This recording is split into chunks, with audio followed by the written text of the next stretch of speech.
अकेले रहने वाला व्यक्ति मन से भी ताकतवर होता है और दिमाग से भी तेज होता है, लेकिन उसके लिए अकेले रहने की हिम्मत जुटानी होगी। जो व्यक्ति अकेला रहना सीख जाता है वह व्यक्ति फिर जल्दी से खुद को समझकर सफलता हासिल कर लेता है।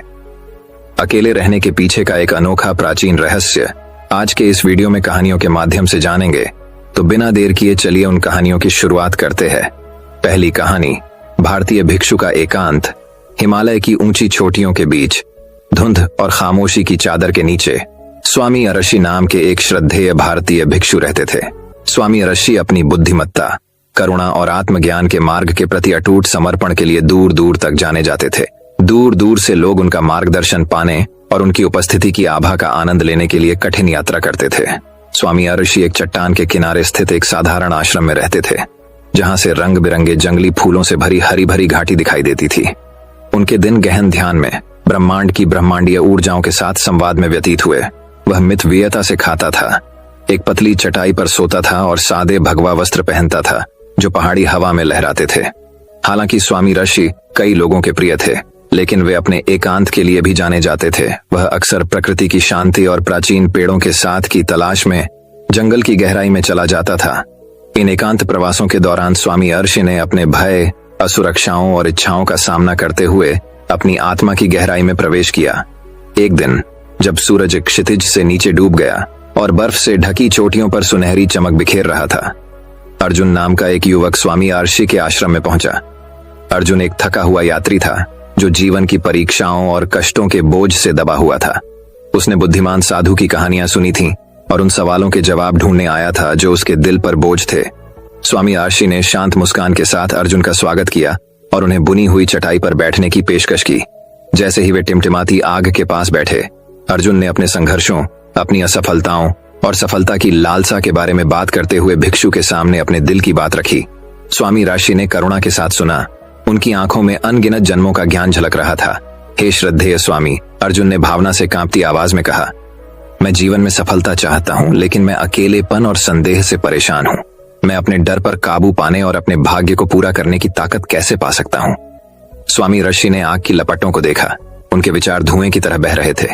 एक लंबी चुप्पी के बाद वह सरसराते पत्तों की तरह कोमल आवाज में बोला, प्रिय अर्जुन, सच्ची सफलता का मार्ग सोने या प्रशंसा से भरा नहीं है।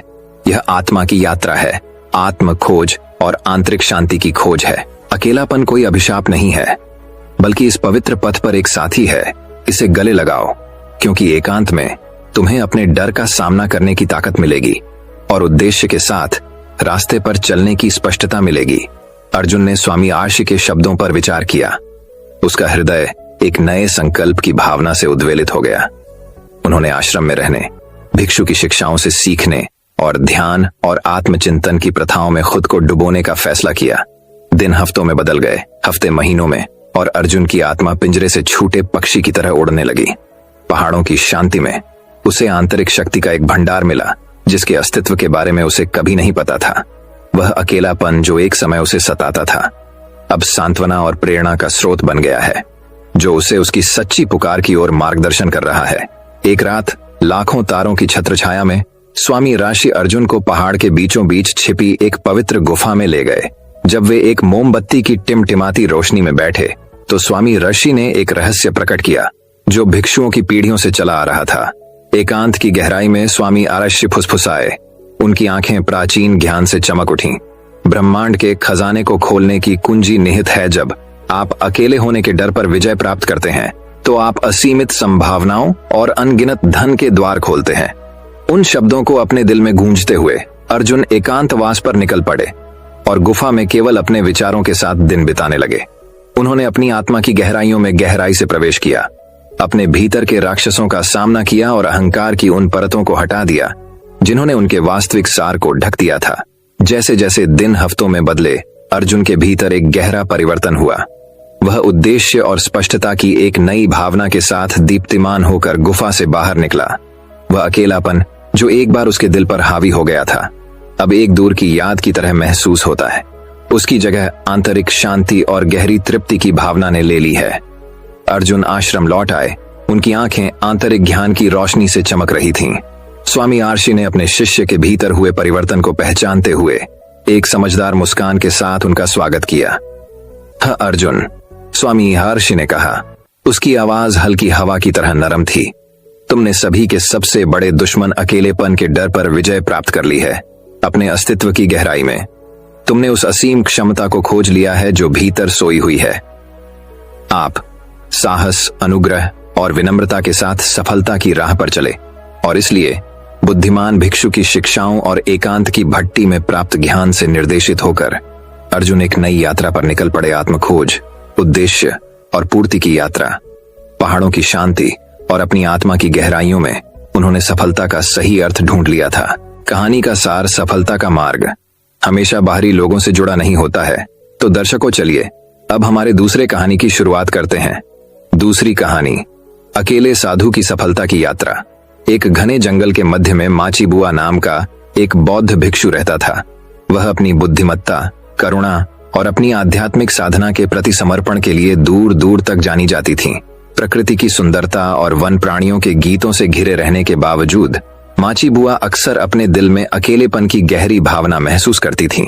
एक दिन जब वह बोधि वृक्ष के नीचे ध्यान कर बैठी थी, एक बुद्धिमान बूढ़ा उल्लू पास की एक शाखा पर धीरे से उतरा और उससे बोला, प्रिय माची बुआ, मुझे उस अकेलेपन का एहसास होता है जो आपके दिल पर भारी पड़ता है, लेकिन याद रखें, अकेलापन कोई समस्या नहीं है, अभिशाप है, लेकिन एक उपहार है जो खुलने की प्रतीक्षा कर रहा है। माची बुआ ने आश्चर्य से ऊपर देखा। उनकी आंखें जिज्ञासा से भरी थीं। उल्लू ने आगे कहा, जीवन में सच्ची सफलता पाने के लिए सबसे पहले व्यक्ति को अकेलेपन को अपनाना सीखना चाहिए। अकेलेपन के क्षणों में ही हम अपने वास्तविक स्वरूप को खोजते हैं और अपनी छिपी हुई क्षमता को उजागर करते हैं। इन शब्दों ने माची बुआ की आत्मा में गहरा असर किया और उन्होंने आत्मखोज की यात्रा पर निकलने का फैसला किया। अपने जंगल के घर की परिचितता को पीछे छोड़ते हुए वह अज्ञात की ओर निकल पड़ी, केवल हवा की फुसफुसाहट और पक्षियों के गीतों द्वारा निर्देशित। जैसे ही माची बुआ ने घने जंगलों, दुर्गम पहाड़ों और विशाल रेगिस्तानों से यात्रा की, उन्हें चुनौतियों का सामना करना पड़ा, जिन्होंने उनके संकल्प की परीक्षा ली और उन्हें उनकी सीमा तक धकेल दिया। लेकिन हर बाधा का सामना करने के साथ उसकी भावना मजबूत होती गई और उसका संकल्प गहरा होता गया। एक रात जब वह तारों से जगमगाते आकाश के नीचे अलाव के पास बैठी थी, माची बुआ ने पास की एक गुफा से रोने की आवाज सुनी। उत्सुकतावश वह सावधानी से पास आया और एक युवक को झुका हुआ बैठा पाया। उसके चेहरे से आंसू बह रहे थे। तुम क्यों रोते हो जवान? माची बुआ ने धीरे से पूछा। युवक ने ऊपर देखा। उसकी आंखें दुख से भर गईं। मैं खो गया हूं और अकेला हूं, उसने उत्तर दिया। मैंने भौतिक संसार में सफलता की तलाश की, लेकिन मुझे केवल खालीपन और निराशा मिली। माची बुआ उनके पास बैठी और अपनी यात्रा की कहानियां साझा की, उस ज्ञान के बारे में जो उन्होंने अकेलेपन को अपनाने और अपने डर का सामना करने से प्राप्त किया था। युवक ने ध्यान से सुना। उसका हृदय बुद्धिमान साधु की बातों के लिए खुला था। माची बुआ ने बताया, सफलता को सांसारिक संपत्ति या उपलब्धियों से नहीं मापा जाता है।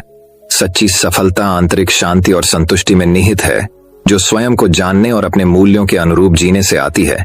युवक ने रात तक उसके शब्दों पर विचार किया और जैसे ही बारह की पहली किरण क्षितिज पर फूटी, उसने आत्मखोज की अपनी यात्रा शुरू करने का संकल्प लिया। माची बुआ और उस युवक ने एक साथ मिलकर उबड़ खाबड़ इलाकों और विशाल महासागरों की यात्रा की। उन परीक्षणों और कठिनाइयों का सामना किया जिन्होंने उनके विश्वास और साहस की परीक्षा ली, लेकिन इस सब के माध्यम से उन्हें एक दूसरे की कंपनी में सांत्वना मिली और इस ज्ञान में ताकत मिली कि वे अपने रास्ते पर अकेले नहीं थे। अंत में कई महीनों तक भटकने के बाद वे एक पवित्र पर्वत पर पहुंचे, जहां एक बुद्धिमान बूढ़े आर्षि उसके शिखर पर एक गुफा में रहते थे। आर्षि ने उनका गर्मजोशी से स्वागत किया और उन्हें अपनी कहानियां और संघर्ष साझा करने के लिए आमंत्रित किया। उनकी दृढ़ता और विकास की कहानियों से प्रभावित होकर आर्षि ने सहमति में सिर हिलाया। उन्होंने घोषणा की, अकेलापन बोझ नहीं बल्कि वरदान है। यह हमारे अपने हृदय के एकांत में है कि हम अपने वास्तविक उद्देश्य और क्षमता की खोज करते हैं। माची बुआ और उस युवक ने आर्षि की संगति में कई दिन बिताए, प्राचीन शिक्षा सीखी और ध्यान का अभ्यास किया। और जैसे ही उन्होंने खुद को युगों के ज्ञान में डुबोया, उन्हें शांति और संतुष्टि की गहरी अनुभूति महसूस हुई, जिसे उन्होंने पहले कभी नहीं जाना था। जैसे ही वे प्रस्थान करने के लिए तैयार हुए, आर्षि ने उन्हें ज्ञान के अपने अंतिम शब्द दिए। याद रखें, सच्ची सफलता बाहरी दुनिया में नहीं बल्कि आपके अपने दिलों में मिलती है। एक शिक्षक के रूप में अपने अकेलेपन को स्वीकार करे और इसे आपको आत्मज्ञान और आंतरिक शांति के मार्ग पर मार्गदर्शन करने दे। अपनी आंखों में कृतज्ञता के आंसू के साथ माची बुआ और युवक ने अर्शी को विदाई दी और अपनी अपनी यात्रा पर निकल पड़े। उनके दिल आशा और दृढ़ संकल्प से भर गए और इसलिए माची बुआ ने दुनिया भर में घूमना जारी रखा। अपने रास्ते में आने वाले सभी लोगों के साथ अपनी बुद्धि और करुणा साझा की, यह जानते हुए कि सच्ची सफलता गंतव्य में नहीं बल्कि यात्रा में ही निहित है। और उनकी शिक्षाओं से प्रेरित होकर युवक ने अपने आंतरिक ज्ञान के प्रकाश द्वारा निर्देशित होकर पूर्णता और संतुष्टि का अपना मार्ग ढूंढ लिया। और इस प्रकार अकेले साधु की सफलता की यात्रा की कहानी इसे सुनने वाले सभी लोगों के लिए प्रेरणा और ज्ञान की कहानी बन गई। ये याद दिलाती है कि सच्चा धन और खुशी भौतिक दुनिया में नहीं बल्कि हमारे अपने दिल की गहराई में पाई जा सकती है। तो दर्शकों, चलिए अब हमारे तीसरी कहानी की शुरुआत करते हैं। तीसरी कहानी, धुंध भरे पहाड़ों के बीच बसे एक शांत मठ में कायतो नाम का एक बुद्धिमान भिक्षु रहता था। अपने गहन ज्ञान और एकांत के प्रति अटूट प्रतिबद्धता के लिए जाने वाले कायतो को अक्सर मठ के मैदान में अकेले घूमते हुए चिंतन और प्रार्थना में डूबे देखा जाता था। शांतिपूर्ण वातावरण और अपने साथी भिक्षुओं की संगति के बावजूद कायतो अक्सर खुद को अकेलेपन की भावनाओं से जूझते हुए पाता था, जो उसकी आत्मा को झकझोरने वाली लगती थी। एक सर्द सर्दियों की रात, जब कायतो मठ के मध्य में जलती हुई आग के पास बैठा था, रियू नाम का एक युवा भिक्षु अस्थायी रूप से उसके पास आया। मास्टर कायतो, रियू ने अपनी आवाज में झिझक लेकिन गंभीरता के साथ शुरुआत की, मैंने देखा है कि आप अक्सर एकांत में चले जाते हैं और अपने दिल में भारीपन के बोझ से दबे हुए लगते हैं। क्या मैं आपके अकेलेपन को कम करने में मदद के लिए कुछ कर सकता हूं? कायतो ने सौम्य मुस्कान के साथ रियू की ओर देखा। उसकी आंखें कृतज्ञता और ज्ञान के मिश्रण से भर गईं। मेरे प्रिय रियू, अकेलापन हमेशा एक बोझ नहीं होता जिसे किनारे कर दिया जाए। यह हमारे अकेलेपन को अपनाने के माध्यम से है कि हम वास्तव में खुद को और जीवन में अपने उद्देश्य को खोजते हैं। यह एक ऐसी यात्रा है जिसे व्यक्ति को अकेले ही करना चाहिए, क्योंकि यह मौन में है। हमारा अपना हृदय यह है कि हम जो उत्तर चाहते हैं वे हमें मिल जाते हैं। कायतो के शब्दों से प्रभावित होकर रियू को लगा कि उसके भीतर जिज्ञासा की एक चिंगारी भड़क उठी है। अकेलेपन पर भिक्षु के दृष्टिकोण को समझने के लिए दृढ़ संकल्पित होकर वह आत्मखोज और आत्मनिरीक्षण की यात्रा पर निकल पड़े। जैसे जैसे दिन हफ्तों में और सप्ताह महीनों में बदलते गए, रियू ने अपनी आत्मा की गहराइयों में प्रवेश किया और साहस और दृढ़ संकल्प की एक नई भावना के साथ अपने डर और असुरक्षाओं का सामना किया। एक दुर्भाग्यपूर्ण शाम, जब चंद्रमा रात के आकाश में मठ पर चांदी जैसी चमक बिखेर रहा था, रियू ने एक बार फिर कायतो की तलाश की। अपनी आंखों से चमकती शांति की झलक के साथ रियू ने नई समझ और स्पष्टता से भरी आवाज में बात की, मास्टर कायतो, मुझे यह एहसास हो गया है कि अकेलापन डरने लायक दुश्मन नहीं है बल्कि गले लगाने योग्य साथी है। केवल अकेलेपन के माध्यम से ही हम वास्तव में अपने अंतरतम से जुड़ सकते हैं और हमारे भीतर सुप्त क्षमता को खोल सकते हैं। कायतो ने मौन स्वीकृति में सिर हिलाया।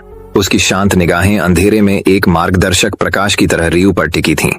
तुमने अकेलेपन का सही अर्थ समझ लिया है मेरे प्रिय रियू, वह फुसफुसाया। उसकी आवाज में सदियों के ज्ञान का भार था।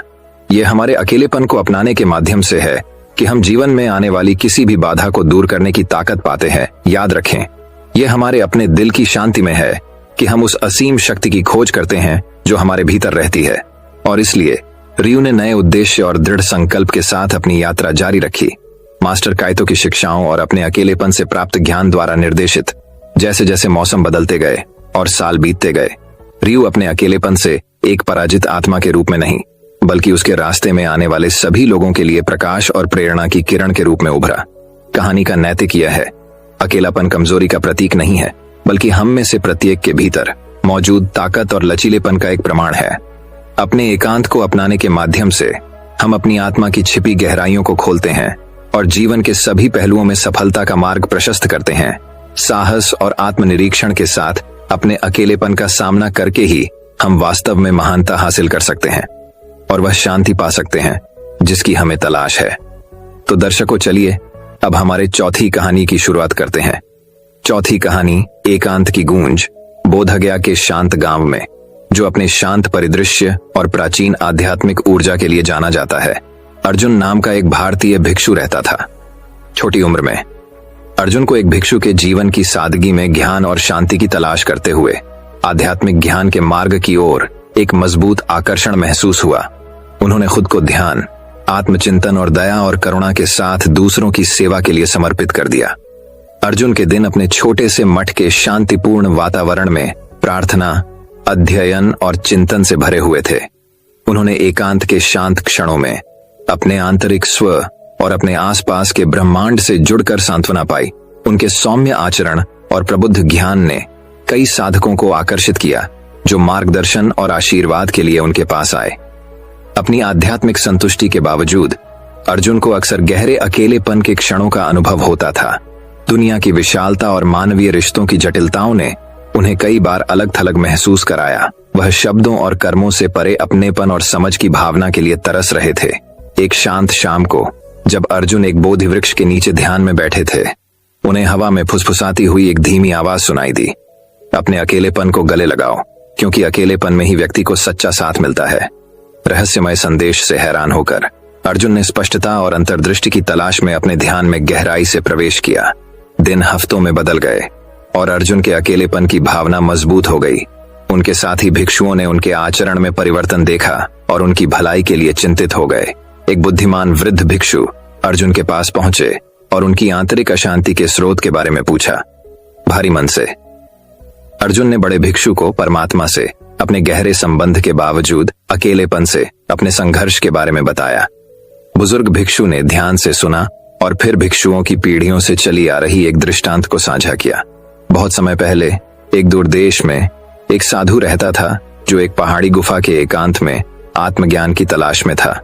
उसने वर्षों तक ध्यान किया, अपने विचारों की गूंज में जीवन के रहस्यों का उत्तर खोजा। एक दिन एक भटकते हुए आशी ने साधु से मुलाकात की और उससे पूछा कि उसने खुद को दुनिया से अलग करने का फैसला क्यों किया। साधु ने उत्तर दिया, मैं समाज की विकर्षणों से दूर मौन और एकांत में सत्य की तलाश करता हूं। आशी ने मुस्कुराते हुए कहा, सच्चा ज्ञान शोर के अभाव में नहीं, बल्कि किसी के दिल की स्पष्टता में निहित है। अकेलेपन को एक दोस्त की तरह अपनाएं, क्योंकि यह आपको संबंध और समझ का मूल्य सिखाता है। साधु ने अरशी के शब्दों पर विचार किया और महसूस किया कि आत्मज्ञान की उसकी खोज ने उसे मानवीय रिश्तों और साझा अनुभवों की सुंदरता को नजरअंदाज कर दिया था। वह अपनी गुफा से निकले और लोगों के बीच चले, अपनी अंतर्दृष्टि साझा की और उनकी कहानियों से सीख ली। अपने अकेलेपन को अपनाने में उन्हें अपनी यात्रा में उद्देश्य और पूर्ति की गहरी समझ मिली। जैसे ही बड़े साधु ने दृष्टांत समाप्त किया, अर्जुन को साधु की कहानी के साथ गहरी प्रतिध्वनि महसूस हुई। वह समझ गया था कि अकेलापन डरने लायक बोझ नहीं, बल्कि गले लगाने लायक शिक्षक है। नए दृढ़ संकल्प के साथ अर्जुन ने एकांत की गूंज में सांत्वना पाते हुए एक नए दृष्टिकोण के साथ अपने ध्यान अभ्यास में प्रवेश किया। महीने बीत गए और अर्जुन की आंतरिक शांति बाहर की ओर फैल गई और उसके रास्ते में आने वाले सभी लोगों के दिलों को छू गई। उनकी बुद्धिमत्ता और करुणा गहरी हो गई, जिससे उनका अकेलापन ताकत और लचीलेपन के स्रोत में बदल गया। दूर दूर से साधक उस प्रबुद्ध भिक्षु से सीखने के लिए बोध गया आए, जिन्होंने अपनी आत्मा की गहराई में सच्चा साथ पाया था। अंत में अर्जुन को एहसास हुआ कि जीवन में सच्ची सफलता बाहरी उपलब्धियों या भौतिक संपदा से नहीं मापी जाती, बल्कि किसी की आंतरिक शांति की गहराई और ब्रह्मांड से जुड़ा वव से मापी जाती है। उन्होंने भटकते आर्षी और साधु की भावना को मूर्त रूप दिया, अपने अकेलेपन को एक पवित्र उपहार के रूप में स्वीकार किया, जो उन्हें अस्तित्व के अंतिम सत्य तक ले गया।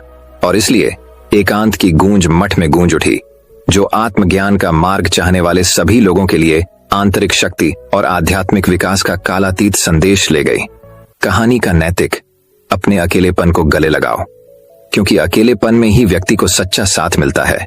तो दर्शक को चलिए अब हमारे 5वीं कहानी की शुरुआत करते हैं। 5वीं कहानी, हरे भरे जंगल के मध्य में ऊंचे पेड़ों और चहचहाते पक्षियों के बीच आरव नाम का एक बुद्धिमान बूढ़ा साधु रहता था। आरव ने अपना जीवन आध्यात्मिक ज्ञान के लिए समर्पित कर दिया था और अपने एकांत मठ में एक सरल लेकिन संतुष्ट जीवन व्यतीत किया था। लेकिन एक दिन नीला नाम का एक युवा यात्री आश्रय और मार्गदर्शन की तलाश में मठ में पहुंच गया। नीला एक खोई हुई आत्मा थी, जो अपनी असफलताओं और शंकाओं के बोझ से दबी हुई थी। वह सफलता और आंतरिक शांति की तलाश में दूर दूर तक भटकती रही, लेकिन उसने खुद को पहले से कहीं अधिक खोया हुआ और अकेला महसूस किया। आरव ने नीला के दिल में उथल पुथल को महसूस करते हुए गर्मजोशी और करुणा के साथ उसका स्वागत किया। वह जानता था कि उसे केवल अस्थायी सांत्वना से कहीं अधिक की आवश्यकता है। उसे भीतर से गहरे परिवर्तन की आवश्यकता थी। भिक्षु ने नीला को अपने संरक्षण में ले लिया और उसे सचेतनता और आत्म खोज की प्राचीन शिक्षाओं के माध्यम से मार्गदर्शन किया। उन्होंने आत्म प्राप्ति की दिशा में एक यात्रा के रूप में अकेलेपन को गले लगाने के महत्व पर जोर देते हुए अपने स्वयं के संघर्षों और जीत की कहानियां साझा की। नीला शुरू में प्रतिरोधी थी। यह समझने में असमर्थ थी कि एकांत कैसे सफलता और संतुष्टि की ओर ले जा सकता है, लेकिन जैसे जैसे दिन हफ्तों में बदलते गए उसे अपने भीतर रोशनी की झलक दिखाई देने लगी। आरव ने नीला को बिना विचलित हुए अपने विचारों और भावनाओं पर विचार करते हुए एकांत में समय बिताने के लिए प्रोत्साहित किया। सबसे पहले उसे सन्नाटा बहरा करने वाला खालीपन चुनौतीपूर्ण लगा, लेकिन धीरे धीरे उसने अपने डर और असुरक्षाओं का डटकर सामना करना शुरू कर दिया और उन गहरे जड़ वाले पैटर्न को उजागर किया जिन्होंने उसे इतने लंबे समय तक रोके रखा था। यह एकांत की शांति में था कि नीला को अपने भीतर के राक्षसों का सामना करने और पहले से कहीं अधिक मजबूत होकर उभरने की ताकत मिली। जैसे जैसे महीने बीतते गए नीला का परिवर्तन किसी चमत्कार से कम नहीं था। उसने अपने अकेलेपन को आत्म सुधार के लिए एक उपकरण के रूप में इस्तेमाल किया, अपनी कंपनी की सराहना करना और अपने दिल की फुसफुसाहट सुनना सीखा। आरव के मार्गदर्शन से उसने अपनी असली चाहत को पहचाना और अटूट दृढ़ संकल्प के साथ उसका पालन किया। सफलता एक छाया की तरह उसके पीछे चली, इसलिए नहीं कि वह लगातार इसके लिए प्रयासरत थी, बल्कि इसलिए क्योंकि उसने अपनी आत्मा के भीतर एक उपजाऊ जमीन तैयार करना सीख लिया था, जहां सपने जड़ें जमा सकते थे और खिल सकते थे। अंत में नीला ने मठ से विदाई ली। उसका हृदय उस साधु के प्रति कृतज्ञता से भर गया जिसने उसे सच्ची सफलता का मार्ग दिखाया था। आरव ने मुस्कुराते हुए उसे जाते हुए देखा, यह जानते हुए कि उसने आखिरकार दुनिया में अपनी जगह पाली है। जैसे जैसे नीला अपने भविष्य की ओर बढ़ी, वह अपने साथ यह अमूल्य सबक ले गई कि आत्म खोज और पूर्णता की यात्रा में अकेलापन एक शक्तिशाली सहयोगी हो सकता है। और इसलिए बुद्धिमान बूढ़े भिक्षु की शिक्षाएं जीवित रहीं, खोई हुई आत्माओं को अपने एकांत को अपनाने और अपने भीतर छिपे खजाने को खोलने के लिए प्रेरित किया। तो दर्शकों, चलिए अब हमारे छठी कहानी की शुरुआत करते हैं। छठी कहानी, साधु और अकेलेपन की शक्ति। एक घने जंगल के मध्य में कायतो नाम का एक साधु रहता था। वह अपनी बुद्धिमत्ता, दयालुता और आध्यात्मिक शक्ति के लिए पूरे देश में जाने जाते थे। कायतो ने अपना जीवन आत्मज्ञान के लिए समर्पित कर दिया था और आशा की थी कि एक दिन उसे सच्ची आंतरिक शांति मिलेगी। एक दिन जब कायतो एक बड़े ओक के पेड़ के नीचे ध्यान लगाकर बैठा था, रियू नाम का एक युवक उसके पास आया। रियू एक परेशान आत्मा थी जो अपने जीवन में अर्थ और उद्देश्य की तलाश कर रही थी। उसने बुद्धिमान साधु के बारे में सुना था और उसका मार्गदर्शन लेने का फैसला किया। मास्टर कायतो, रियू ने शुरू किया, मैं खो गया हूं और अपने रास्ते को लेकर अनिश्चित हूं। मैं सफलता और संतुष्टि चाहता हूं, लेकिन मुझे नहीं पता कि उन्हें कहां ढूंढूं। कायतो ने अपनी आंखें खोली और रियू की ओर करुणा से देखा। उन्होंने कहा, मेरे बच्चे, सफलता और संतुष्टि तुम्हारे अंदर ही निहित है, लेकिन उन्हें ढूंढने के लिए आपको पहले अकेलेपन की ताकत सीखनी होगी। रियू हैरान था। अकेलापन? मास्टर, वह मुझे सफलता की ओर कैसे ले जा सकता है? कायतो जानबूझकर मुस्कुराया। अकेलापन वह नहीं है जो आप सोचते हैं युवा। यह शारीरिक रूप से अकेले होने के बारे में नहीं है, बल्कि अपने भीतर एकांत खोजने के बारे में है। ये दुनिया के शोर को शांत करने के बारे में है, ताकि आप अपने दिल की फुसफुसाहट सुन सके। इसके साथ ही कायतो ने रियू को जंगल में रहने और उसे सीखने के लिए आमंत्रित किया। रियू सहमत हो गया। अकेलेपन की इस रहस्यमय शक्ति की खोज करने के लिए उत्सुक कई दिनों और रातों तक रियू ने कायतो को ध्यान करते, प्रार्थना करते और प्रकृति के साथ संवाद करते देखा। उन्होंने भिक्षु की शांति और शांति देखी। उनकी आंतरिक शक्ति जंगल के अंधेरे में एक प्रकाश स्तंभ की तरह चमक रही थी। एक शाम जब वे जलती हुई आग के पास बैठे थे, रियू ने कायतो से पूछा, मास्टर, मैं अकेलेपन की शक्ति कैसे सीखूं? मैं अपने भीतर सफलता और संतुष्टि कैसे पा सकता हूं? कायतो ने सोच समझकर सिर हिलाया। अकेलेपन को समझने के लिए आपको पहले अपने डर, संदेह और असुरक्षाओं का सामना करना होगा। आपको अपनी आत्मा के भीतर छिपी छायाओं का सामना करना होगा। रियू को अपनी रीढ़ की हड्डी में कंपकंपी महसूस हुई। वह भीतर झांकने से डरता था कि क्या मिलेगा, लेकिन वह जानता था कि कायतो सही था कि उसे रोशनी पाने के लिए अंधेरे का सामना करना होगा। इसलिए भारी मन से रियू ने आत्मखोज की अपनी यात्रा शुरू की। उन्होंने अपनी यादों, अपने पछतावे, अपनी असफलताओं की गहराई में खोजबीन की। उसने अपने भीतर के राक्षसों का डटकर सामना किया, उस दर्द और पीड़ा से मुंह मोड़ने से इनकार कर दिया जिसने उसे इतने लंबे समय तक परेशान किया था। जैसे जैसे दिन हफ्तों में और हफ्ते महीनों में बदलते गए, रियू का दिल हर गुजरते पल के साथ भारी होता गया। उसे ऐसा महसूस हुआ जैसे वह अकेलेपन के समुद्र में डूब रहा है और सतह पर वापस आने का रास्ता नहीं ढूंढ पा रहा है। लेकिन जब रियू को लगा कि वह अब और सहन नहीं कर सकता, काइतो उसके सामने आया। उसकी आंखें करुणा और समझ से भर गईं। मेरे बच्चे, कैटो ने धीरे से कहा, तुमने साहस और ताकत के साथ अपने डर और शंकाओं का सामना किया है। तुमने अकेलेपन की शक्ति को अपनाया है और इसका सही अर्थ सीखा है। अब यह तुम्हारे लिए अपनी यात्रा का फल प्राप्त करने का समय है। रियू ने ऊपर देखा। उसकी आंखें नई आशा से चमक रही थीं। क्या पुरस्कार, गुण, कौन सी सफलता और संतुष्टि मेरा इंतजार कर रही है? काइतो गर्मजोशी से मुस्कुराया। सबसे बड़ा पुरस्कार मेरे बच्चे, आत्मखोज का उपहार है। अकेलेपन के माध्यम से तुम्हें अपना असली उद्देश्य, जीवन में अपना सच्चा रास्ता मिल गया है। तुमने अपने दिल की फुसफुसाहटों को सुनना और जहां वे जाते हैं उसका अनुसरण करना सीख लिया है।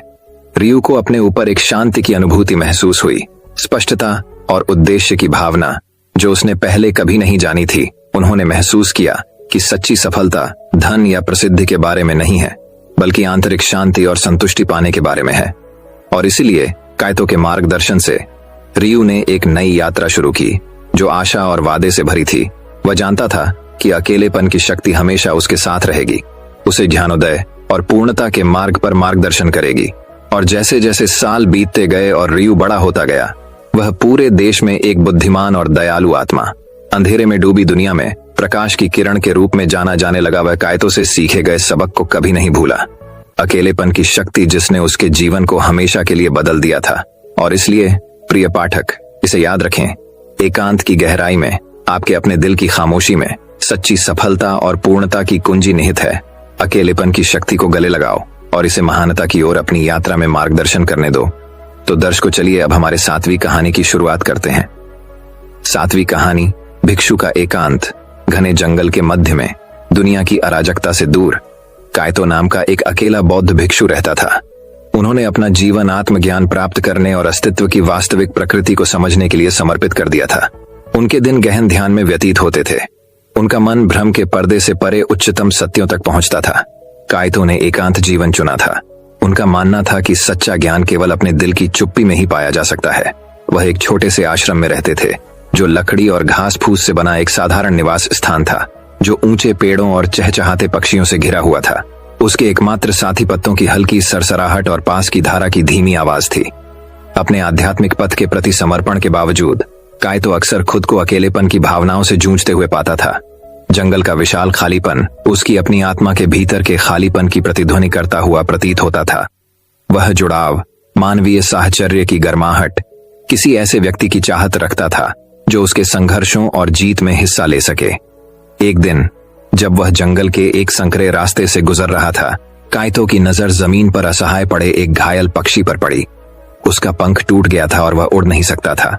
करुणा से प्रेरित होकर काइतो ने धीरे से पक्षी को उठाया और अपने हाथों में झुला लिया।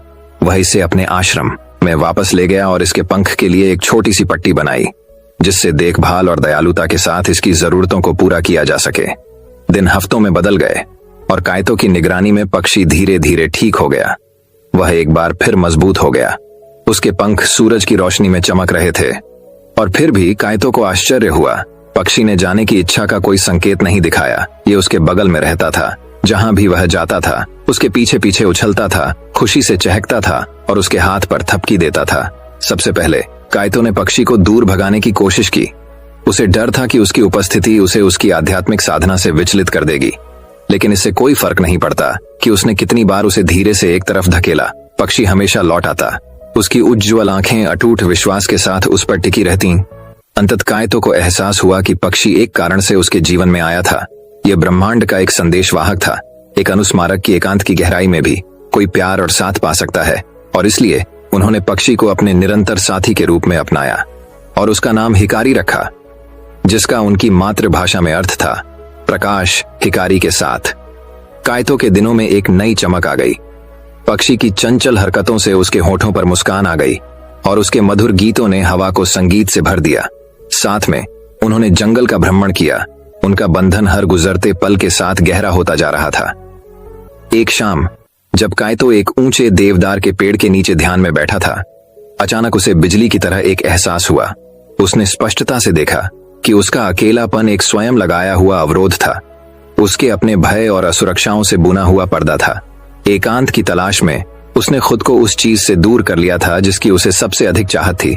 दूसरों के साथ संबंध। कायतो की आंखों में कृतज्ञता के आंसू छलक पड़े जब उसने ब्रह्मांड के लिए अपना हृदय खोला और धन्यवाद की एक मौन प्रार्थना की। वह अब समझ गया था कि जीवन में सच्ची सफलता अलगाव में नहीं, बल्कि प्यार करने और प्यार पाने की क्षमता में, अपने सबसे गहरे स्व को दुनिया के साथ साझा करने में निहित है। और इसलिए कायतो का आश्रम सभा का स्थान बन गया। ज्ञान और सांत्वना चाहने वाले सभी लोगों के लिए एक अभयारण्य। दूर दूर से लोग उनके चरणों में बैठने, उनके ज्ञानोदय के शब्दों को सुनने और अपनी आध्यात्मिक यात्राओं के लिए मार्गदर्शन पाने के लिए आते थे। कायतो के कंधे पर बैठा हिकारी सहमति में चहचहाएगा, मानो अपने गुरु की शिक्षाओं की सच्चाई की पुष्टि कर रहा हो। अंत में कायतो को पता चला कि अकेलापन एक अभिशाप नहीं है जिसे टाला जाना चाहिए, बल्कि एक उपहार है जिसे संजोया जाना चाहिए। ये उनके अकेलेपन के माध्यम से ही था कि उन्हें दूसरों तक पहुंचने, उन्हें अपने ज्ञान की रोशनी और अपने प्यार की गर्माहट प्रदान करने का साहस मिला था। और ऐसा करते हुए उन्होंने सफलता का सही अर्थ खोजा था।